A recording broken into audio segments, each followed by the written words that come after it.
عايزه اقول لكم ان في نوعين من الحبوب.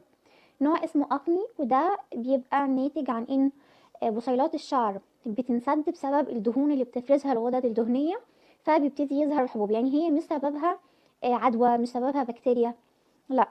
وبتكون غالبا في الوش وفي الصدر وفي الظهر.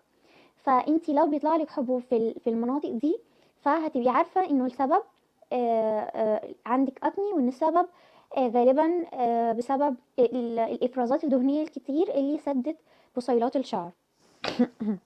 لان الاماكن دي هي اكتر الاماكن اللي فيها غدد دهنيه.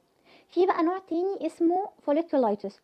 ده دي بقى اللي هي فيها بكتيريا، هي غالبا بيبقى نوع من البكتيريا اسمه ستاف، وبتكون في المناطق اللي هي عرضة للعدوى. يعني لو بيظهر لك حبوب في المؤخرة او في الرجل او في المنطقة دي، فغالبا